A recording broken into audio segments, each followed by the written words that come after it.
tubahaye ikaze aho muherereye hose, amahoro y'Imana akomeze kubana namwe. Hano ni mu cyumba cy'umuryango cyangwa family room, mukaba muyigezwaho na Christian Family Foundation cyangwa se urufatiro rw'umuryango wa Gikristo. Ni amahoro aho ngaho iwanyu, natwe turaho turashima. Bajya bavuga ngo iyo babyutse bikemera, rero tusa nkaho twabigize ivugo, ariko mu by'ukuri n'ukuri ni ibintu bikomeye.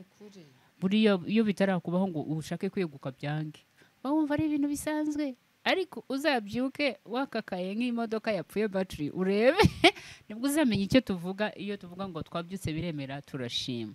Nago ndi njyenyine rero, je nitwaye Merita Kaminka, ndi kumwe na bagenzi banje bakobwa b'Imana, turi kumwe hano. Reka mbakire batwibwire.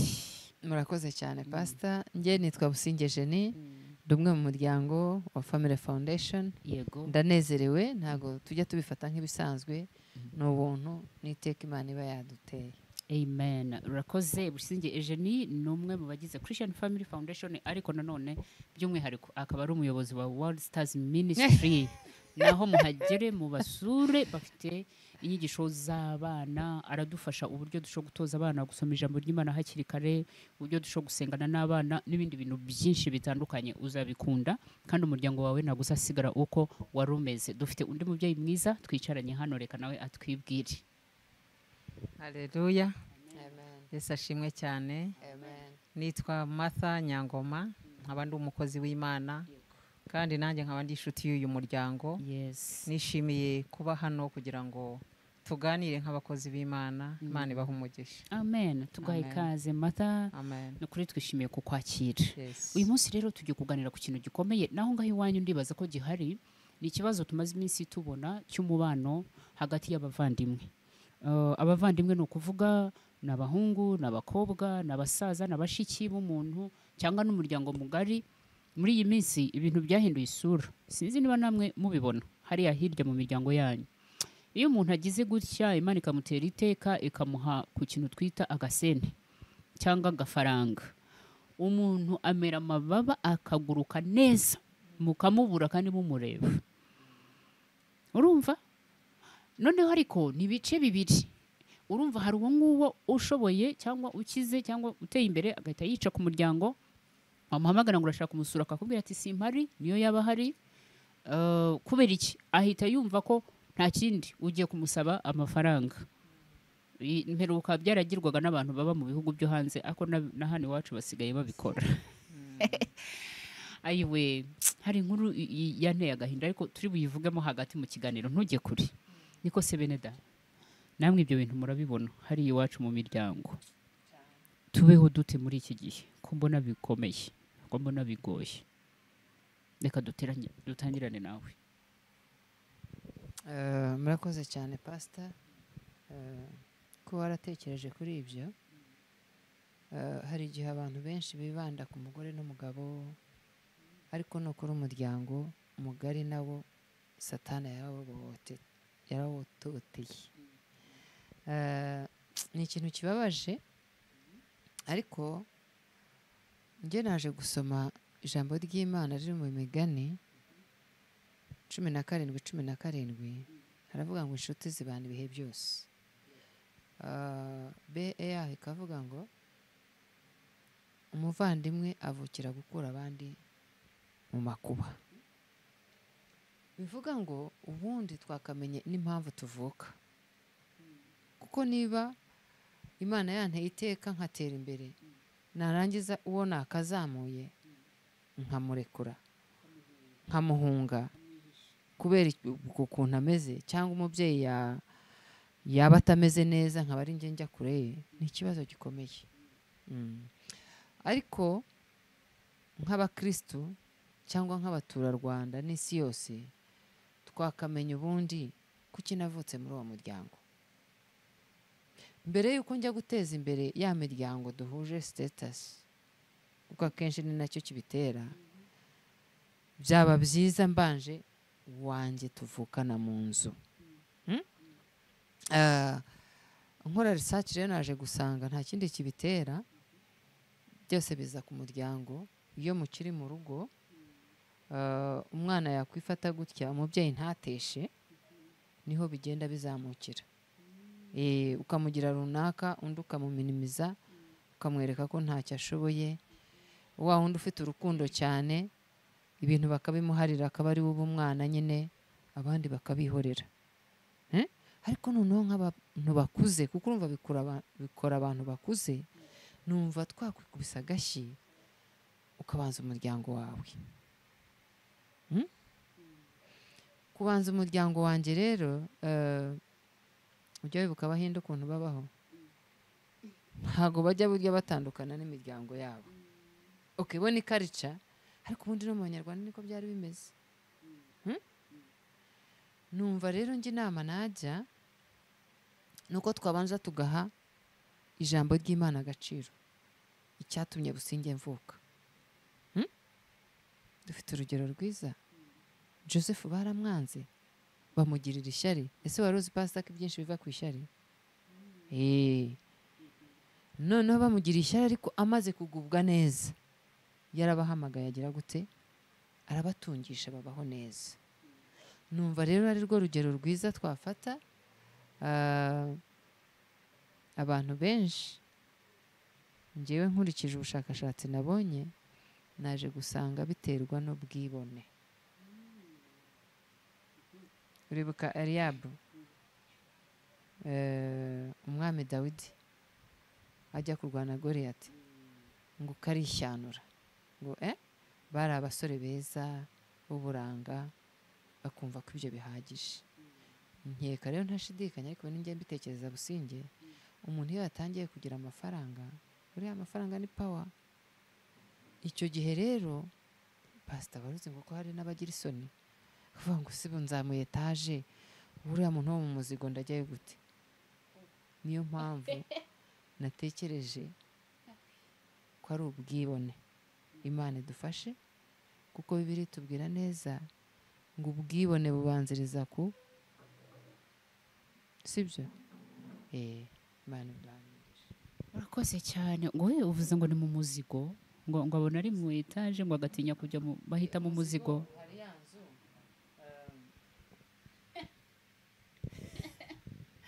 Slums, hahandi unyura gutya n'imodoka ntibona kwica, wenda ukabanza ukayiparika hirya iyo, kandi wenda utuye za hari iwacu ni hehe nyine za Rusororo, mu ma etaje meza, noneho ukavuga uti siri imodoka yanjye kumbi hari iragira hite. Nta mpamvu mwatangira kuvuga ngo uriya yabuze ubwenge, kandi Imana ibintu dufite wari uzi ko ari intizanyo, Imana ibiduha. Urakoze cyane. Je nivuze ibintu bikomeye. Wowe mu ndorerwamo zawe uravuga uti ni ubwibone, nyine wumva ko batangiye gukomera, si byo se? Kandi koko uba wakomeye, ariko gukomera gutuma uzinukwa umwene so, mwene like musaza wawe cyangwa mushiki wawe cyangwa anti cyangwa uncle cyangwa umuntu wese. Kandi igitangaje, hari n'ubwo usanga baba baranagufashije muri uko kuzamuka kwawe, ariko wamara kugera hariya ukavuga uti ntago ndi bujye muri ziriya quartier. Martha, Pasiteri, ibyo bintu nawe wabibonyeho? Ibyo bintu birahari cyane, kandi ni ikintu mbese abantu bagombye kurwanya bivuye inyuma, kuko usanga turimo gutira imico y'amahanga. Yego. Turimo abantu baba batira imico yo mu mahanga. Niba ari nk'umuntu wenda wabayeho hanze akamenyera ubuzima bwo kuba wenyine, akumva kubana n'abandi biramugoye. Noneho nagenda areke no kubana nabo, no guca bugufi ngo agenda amenye ngo hariya hari umuvandimwe, hariya hari umuvandimwe, biragoranye. Ariko noneho Kigali y'iki gihe iyo turimo, Kigali y'iki gihe niyo turimo tujyamo mu minsi iri imbere, tugiye guhinduka nko muri Amerika cyangwa n'ibindi bihugu bindi by'abazungu. Kuko hari iterambere ryihuse ririmo ryirukanka cyane, ugasanga twahindutse nk'abanyamahanga pe, ku buryo kumenya umuntu, umuvandimwe, kuvuga ngo umuvandimwe ararwaye, umuvandimwe ari hariya, reka njye kumusura. Niba ari umuntu wavuye kure, reka njye kumusura. Ibyo bantu ntabwo bakibyitaho pe. Niyo ubyitayeho batekereza yuko ushobora kuba ufite ikibazo kuko ushobora gukenera kujya gusura umuntu wenda nge nkunda kubona abasaza n'abakecuru aho urimo ujya kumusura bakabana abantu bari bize cyane bagiye ku kazi bamusize mu rugo akenshi baba bari mu rugo nyine iyo bavuye kure baje kwivuza baba bari muri ayo mago noneho waba utahazi ukabura n'ukujyana kugira ngo uzarebe wa muntu na wa muntu akabura wenda uwamunyuza mu bandi bakecuru ndavuga ibintu biriho ubu ngubu rwose agahera muri rwa rugo akaba nk'imfungwa yabuze abamugeraho abo yaje agana urwo rugo ruri bize babyuka bajya ku kazi noneho n'abandi bavandimwe bari hafi ntibazi ngo bamurebe hakaba hari n'abandi wenda batazi aho umuntu atuye bakabura ubayobora ugasanga ibintu nuko bimeze byahatamiye aho ngaho wa muntu niba yavuye mu cyaro cyangwa niba yaje kwivuza akava agasubirayo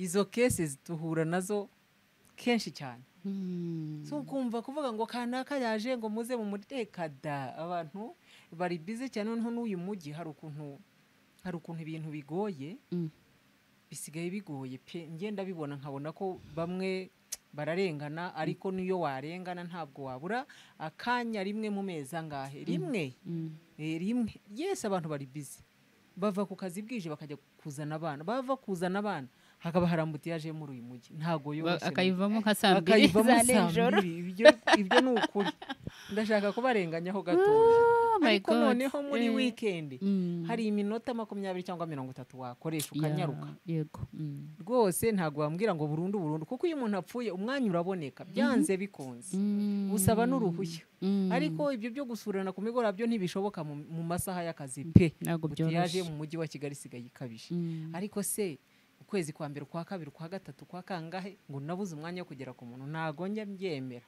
nakwemera nkagenda ijoro cyangwa byansaba no kugenda kuri moto niba nifite imodoka nkayigenda ariko urukundo rwarakonje turi mu minsi ya nyuma turi mu bihe bya nyuma birasaba kwegera Imana kugira ngo ushyire urukundo mu bikorwa ubu umuntu uhaguruka ujye gusura kanaka niwumva umukecuru niwumva umusaza niwumva umuntu warwariye ahantu mu by'ukuri abantu babikora abandi babatekereza ko bafite umwanya cyangwa se bafite ikibazo sinzi uburyo babafata ariko abantu bagifite uwo mutima Imana ibaha umugisha nanjye ndi umuntu ukirimo gukora campaign yo kugira ngo ibyo bintu tubishobore nibura hafi aho dutuye nibura ariko ari kure mu ntara wenda birago ariko hafi mu mujyi dutuyemo twese tugerageze nanjye icyo kintu rwose ndavuga ngo ni icyorezo kiri mu bantu Imana idufashe kugira ngo tugitsinde kandi tuzagitsinda kubw'imbaraga z'umwuka wera ntabwo tuzakishoboza kuko cyamaze gufata abantu benshi uravuze uti tugerageze hafi aha nibuka ko hari n'abanyakigali ariko uziko buriya n'umuntu baturanye aba atamuzi batajya banasuhuzanya ariko noneho ikintu kibabaje iyo habaye ibyago ujyayo umwanya uraboneka ikiriyo uragenda ukajyayo bimaze iki se umuntu mutabanye ari muzima ngo murebe cyangwa ari no kwa muganga wananiwe kumugeraho ari no mu rugo arwariye mu rugo aho ngaho wananiwe kumugeraho ariko nava mu mwuka gutyo urabona umwanya n'amafaranga byose biraboneka bagenzi rero dutabare kigaragara cyo harimo ubushake buke n'igihe dufite akanya hari ibyo dushyira imbere priority zindi zitari cyane priorities z'iterambere zitubereye inzitizi zihumya abantu benshi amaso vuga ngo buri wese ari bize buri wese ari muri shuguri ngo muri uyu mujyi ntago byoroshye bize ibintu nk'ibyo ariko ni indwara irimo kugenda itwototera muri make nitutayirwanya tuzisanga natwe tumeze nk'abo bo muri ayo mahanga badashaka no kumenya umuntu ariko unfortunately nabo bamwe aho bageze barimo barashaka abantu kandi ntibakinababonye bamwe barashaka kubyara barashaje basigaye bishyura abantu ngo babyare kugira ngo ubuzima bwongere bugaruke ubuzima kumva ubuzima kuko reka nkubwire watera imbere wagira amafaranga wawe inzu nziza wawe imodoka nziza ariko we are social beings umuntu yaremwe ari umuntu ugomba gusabana n'abandi mu masomo ya counseling barabitwigishije you are a social being igihe cyose udafite akantu ka social ko kubona mugenzi wawe mugasekaho mukaganira rega bigabanya na stress uba urimo gupfa cya gice cyawe cy'ubuzima kiba cyapfuye kiba cyapfuye. kandi iyo igice cy'ubuzima gipfuye na bya bindi uzabyishimira ute he koko he nta nubwo wabaho mu isi ya wenyine kuvuga ngo ngewe ndihagije amafaranga yanjye arampagije.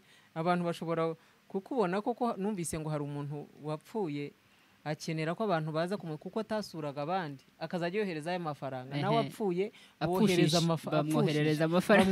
amafaranga ntibajyayo.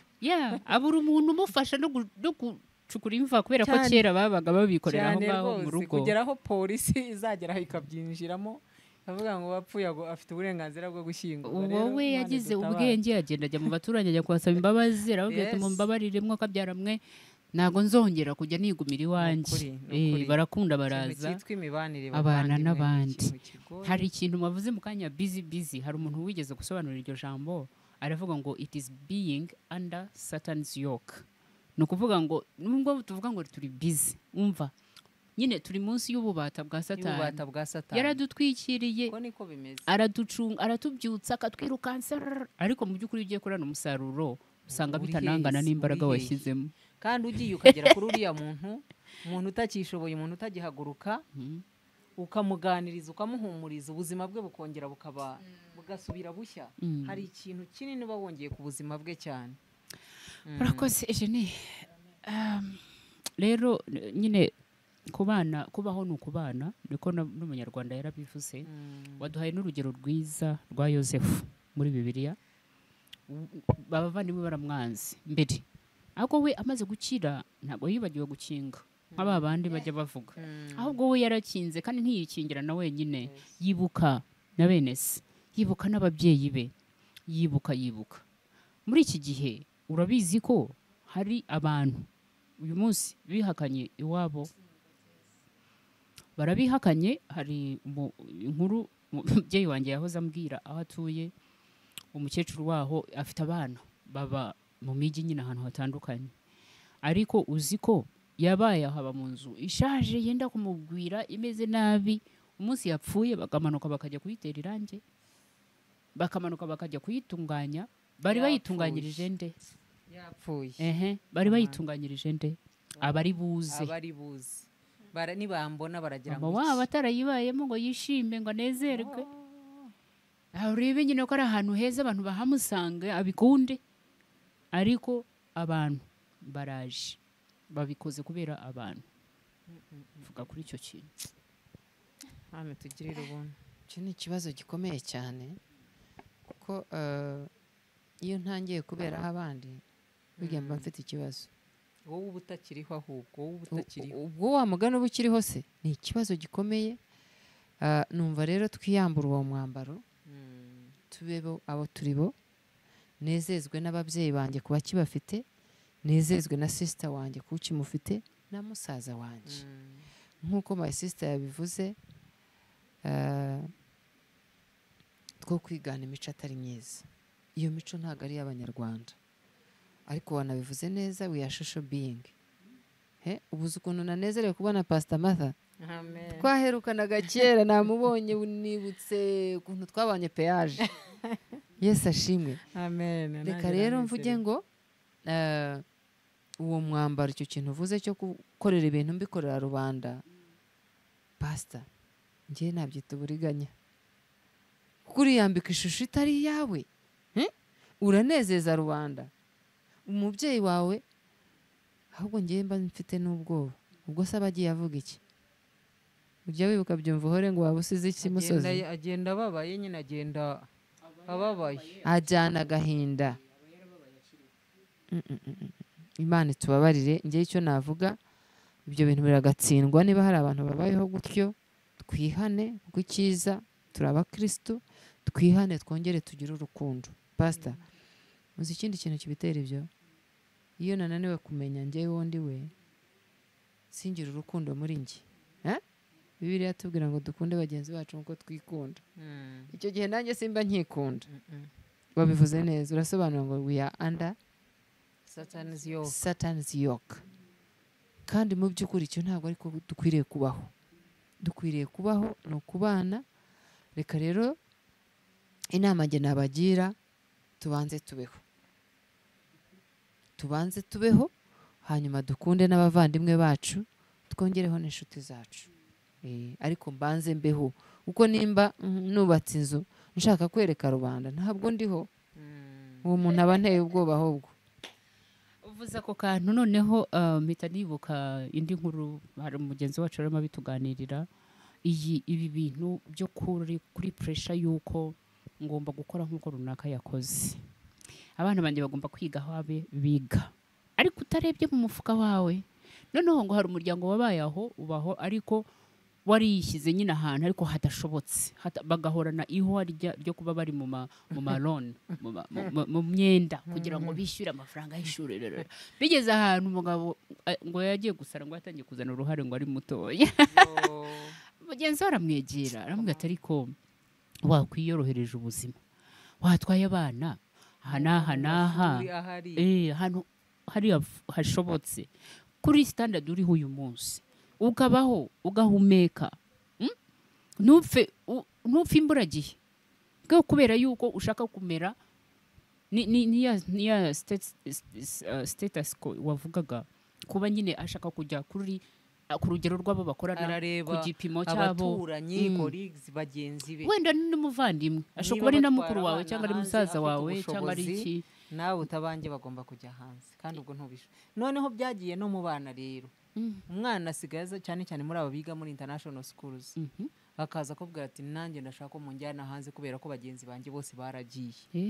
Ati kandi nimutanjyana, rwose byarabaye cases turazifite, nimutanjyanayo ntabwo nziga. Akidima akaguma mu rugo. Neza neza neza byavuye mu babyeyi byinjira no mu bana, batangira kuzajya bishimira na classes, noneho ku buryo nyine nabo basigaye bademandinga. Kandi umwana ugiye muri international school kugira ngo umucishe bugufi umwumvishe, ari we wamuhaye icyo gipimo, noneho akareba bagenzi be barasoza bagenda basoza bagenda. Ni ibintu bikomeye cyane, bigashyira ababyeyi kuri pressure. Ababyeyi benshi muri iyi minsi bari kuri pressure. Barareba mugenzi we ibyo arimo gukora, nawe akitugatuga akabikora, n'umwana akaza nawe akamushyira kuri mpuza. Muri make Imana idufashe, idutabare, biragoye. Imana idutabare, reka dufashe abantu, tuvuge gutya ngo baho, genda uko imbaraga zawe zingana. Naho nujya kugenda nk'akana kuko agenda natera urutambwe rurero nawe urutere, kandi wowe ushoboye gutera rugufiya uravunika, uzatandukana.